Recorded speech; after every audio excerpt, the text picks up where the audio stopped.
এখানে একটা বাঁশের ব্রিজ আপাতত চলাফেরা করার জন্য, যেটা হারাং ব্রিজ ভাঙার পরে করা হয়েছিল, এই বাঁশের ব্রিজটাও ভেঙে পড়েছে এবং আজকে প্রায় 16 দিন হয়েছে হারাং ব্রিজটা ভেঙে পড়েছে এবং সরকার থেকে বলা হয়েছিল 12 দিনের মধ্যে বেলি ব্রিজ এনে এখানে ব্রিজ লাগানো হবে। আজকে 16 দিন হয়েছে, বেলি ব্রিজ আসেনি।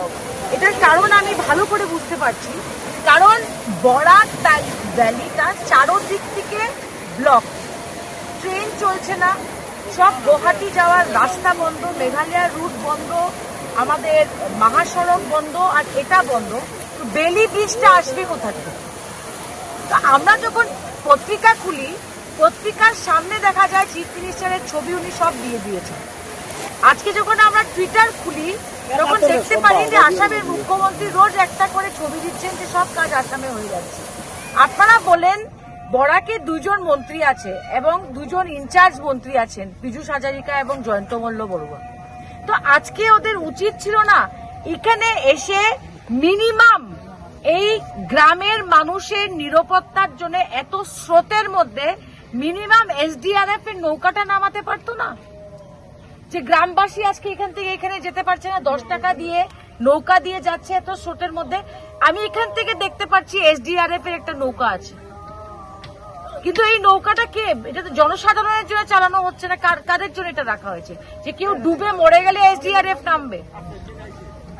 এটা কি ধরনের পদক্ষেপ নিচ্ছে প্রশাসন আমি বুঝতে পারিনি। 1 নম্বর, বরাক ভ্যালি প্রত্যেক বছর বর্ষার সময় আমরা চারদিক থেকে ব্লক হয়ে যায়। এটা বছরের পরে বছর হচ্ছে, কে মোদী আর কে হেমন্ত বিশ্ব শর্মা। আর 2 নম্বর কথা, যেখানে 2 জন তাবড় মন্ত্রীরা এসে বলে গেছিল 12 দিনের মধ্যে বেলি ব্রিজ আসবে, ওই ব্রিজটা কোথায়? আজকে বাঁশের ব্রিজটা ভেঙে গেছে। তো গ্রামের মানুষের নিরাপত্তার জন্য একটা মিনিমাম এসডিআরএফ নৌকা নামাতে পারে না? যেটা আমরা শিলচর টাউনে দেখেছিলাম, যখন ফ্লাড হয়েছিল তখন এসডিআরএফ এর নৌকা দিয়ে মানুষকে বাঁচানো হয়েছিল। আজকে যদি এই নদীর মধ্যে কেউ ডুবে মরে, এটার দায়ী কে থাকবে? মুখ্যমন্ত্রী না প্রশাসন? ডিসি যাদব ছুটিতে আছেন, আমি এডিসির সঙ্গে কথা বলেছি, কালকে আমি দেখা করবো, পারলে আমি আজকেই দেখা করবো।